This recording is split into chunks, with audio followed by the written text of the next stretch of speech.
Here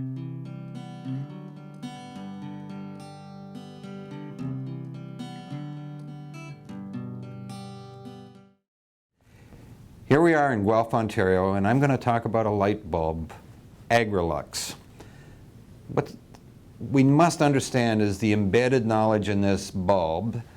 So first of all, there's a ton of research done by the University of Guelph in looking how this bulb, which is LED and provides a certain wavelength of light, that allows birds to produce more eggs.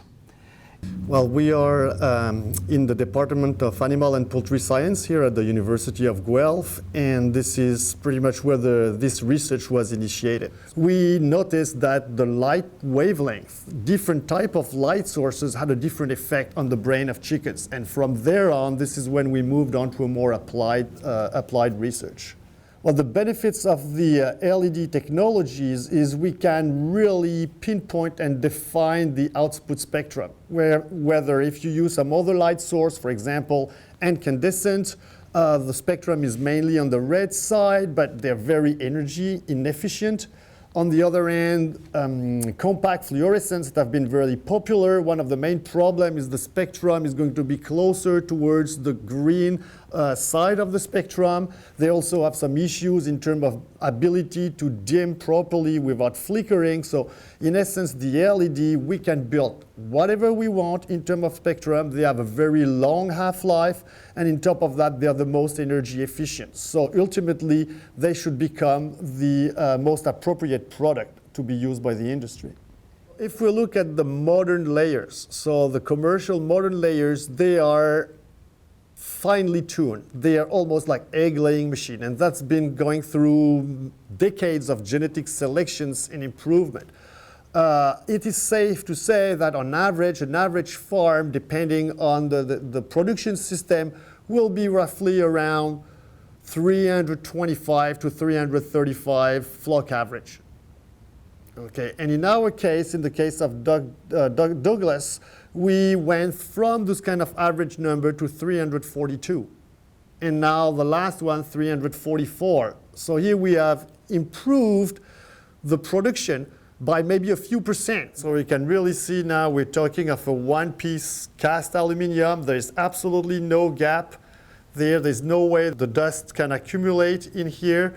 It's been screwed, sealed with silicone, one piece all in all, so the water doesn't get in even if you hit it with high pressure washing. And we also worked on the lens of polycarbonate that's very durable and as well helps blend the individual LEDs in there, so it kind of gives a diffuse light to the barn.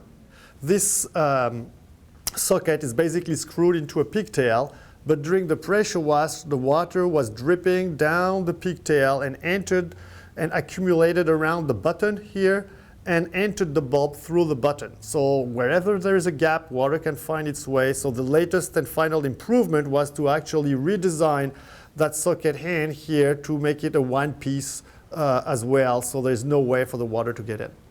This is our current design of lights that we have developed and validated.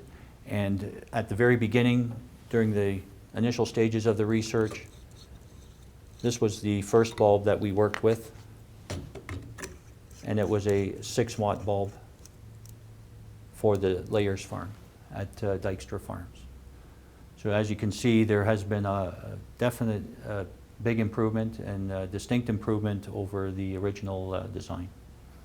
So the LED spectrum lighting that Dykstra Farms has used, again, it can be easily retrofitted, and a lot of barns that are typical running incandescents or CFLs be easy to retrofit and try out this specific bulb.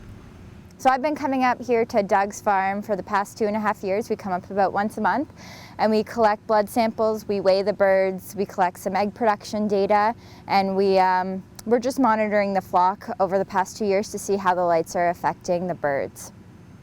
We built this barn, and it's an enriched barn, which means the birds are in small colonies of between 20 and 25 birds per cage. So it's quite different than a conventional battery house. So One of the things that I wanted to focus on was lighting that led to a calm bird, to not increase feed consumption too much, and we found that this color spectrum has worked very well to create a calm environment for the birds and keep feed consumption in line.